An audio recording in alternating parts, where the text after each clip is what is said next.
طلبت من جوزي يجيب لي فراخ مشوية من برا، وقال لي لا انت هتعمليها في البيت وهتبقى احلى من اللي برا.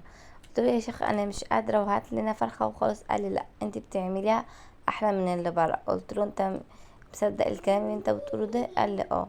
قلت له خلاص انا هعمل فرخة مشوية في البيت وهصورها والناس هيقولوا انا بعملها احلى من اللي برا زي ما انت بتقول ولا اللي برا احلى.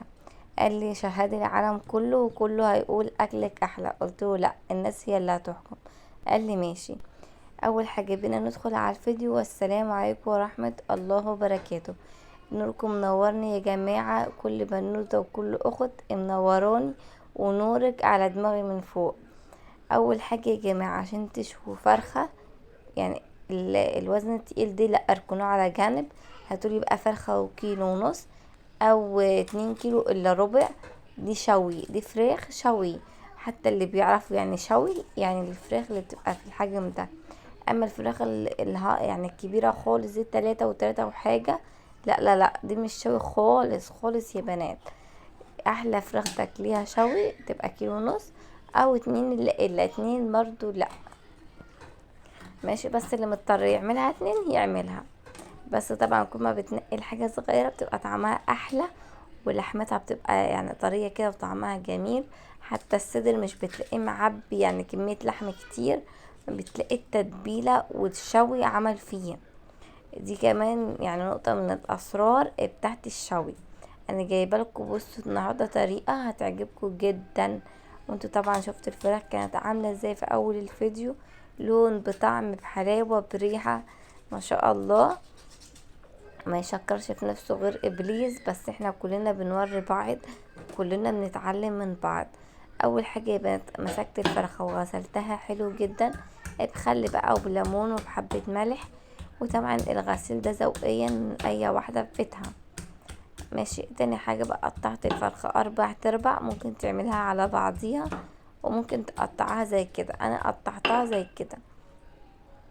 وبعد كده جبت الصدر وبدأت اللي انا ادق شوية فيه اللي انا عايزاه يعني ايه يبقى لين بقى شوية.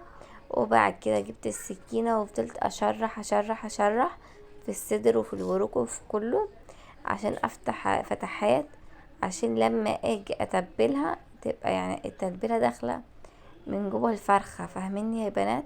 لازم تعملوا الحركة دي وتفصلوا الجلد عن اللحم. انا عايزة ده كله عشان الفرخة الاقيها شاربة من التتبيلة صح. اهم حاجة يعني الخطوات ديت يعني، وحاولوا ان انتوا تركزوا في الخطوات دي، هي اللي بتطلع الفرخة بالطعم وباللون المحمر والحاجات الحلوة دي واحلى من اللي بره.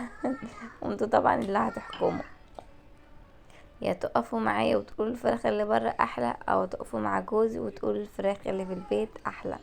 شوف انا حاسه يعني اللي في بره تبقى سهله ولا ايه؟ بس هي طبعا حاجه البيت ما فيش انضف منها.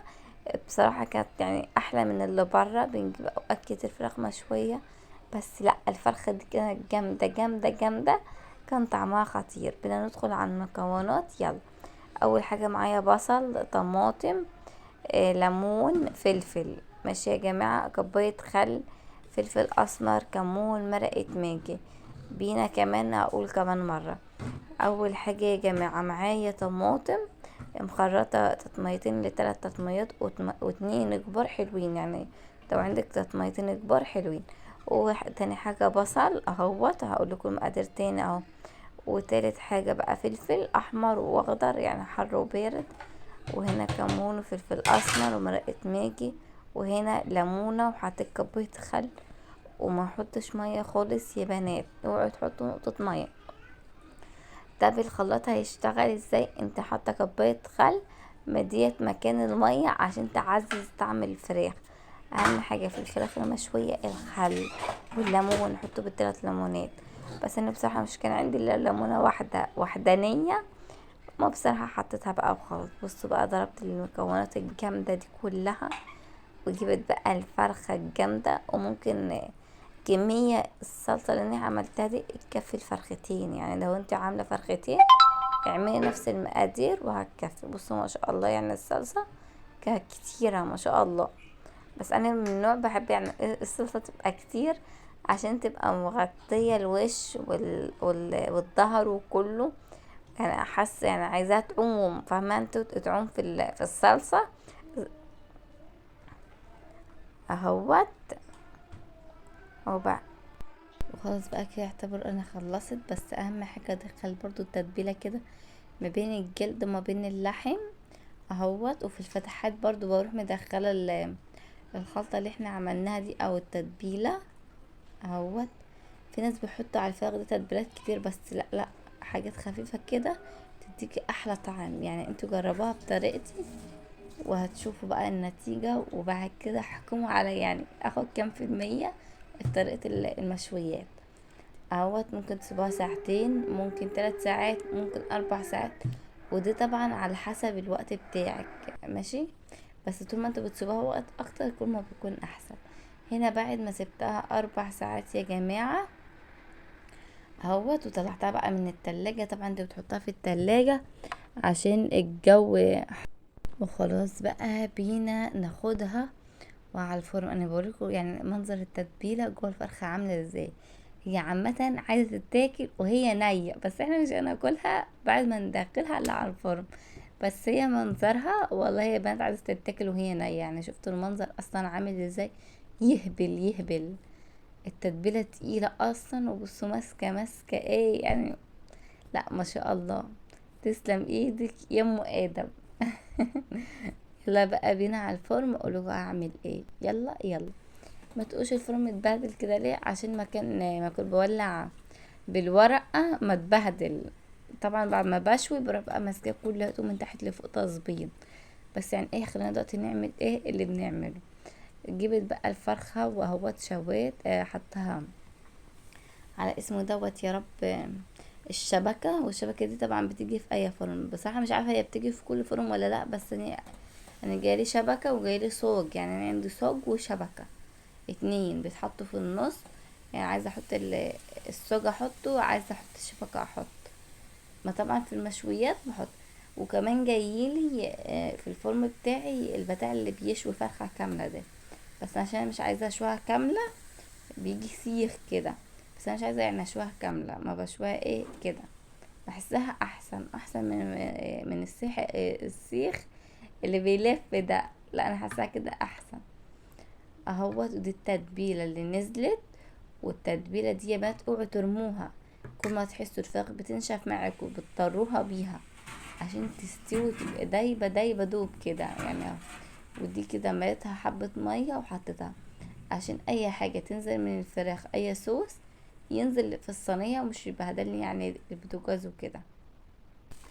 وهوت هنا بعد شويه، وكان طبعا لسه هو كان يعني يعتبر ايه، لسه في البداية. يعني احنا لسه بنسمي ونقول بسم الله الرحمن الرحيم. هنا قلبت الفرخة برضو، بتقلبها يمين وشمال كده تفضل يعني الفرخة يعني تتشوي. وهنا بفضل احط برضو من الصوص دي يا بنات. يعني طول ما انتي حاطاه تفضلي تحطي من الصوص ده. دي اللي بيسويها. يعني مش بتبقى محروقة، بتبقى واخدة لون حلو، مش تبقى محروقة. هنا بعد ما استوت وطلعتها في الطبق، وهم على الجمال. اللي جعان يجي لي هنا، يجيب لي رغيفين وطبق طحينه ويجي لي هنا. بصوا ما شاء الله ما شاء الله، الله اكبر. جميله جميله تحفه. بصوا يعني الشوي عامل ازاي. الشوي من بره ومن جوه، يعني مش من بره محمره ومن جوه لا. لا شفتوا انتوا احكموا يعني انتوا اللي هتحكموا على الطريقه دي. بصراحه جامده جامده جامده اهوت. بصوا الورود بقى، انا من نوع اصلا بعشق لحمه الورود اهوت. يعني الورك محمرة كده، والصدور نفسها محمرة، يعني كله محمر اهو.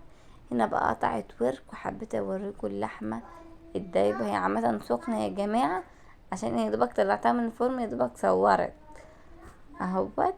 بص دايبة دايبة دوب، يعني ما شاء الله على اللحمة اهو. وهنا برضو بوريكم يا جمال ويا جميل. انا جوعت. انا بصراحة بضعف لما بشوف اكل، والله يا بنات بضعف. بتصدقوا اكلة كده تفتح النفس. والله بضعف، ببقى في ساعتها لا انا جعانه انا ميته من الجوع بضعف.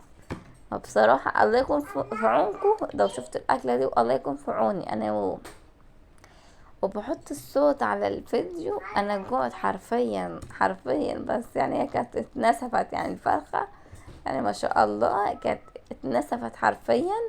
هنا اصلا مش كنت راضية ابطل تصوير فيها، يعني من كتر ما هي حلوة ولا وجامدة، مش راضية ابطل تصوير فيها. اهو هنا بقى كنت بدوقها، يا سلام. اه ده يعني الحتة دي ترجع تاني. يلا بقى مع السلامة وتصبحوا على خير.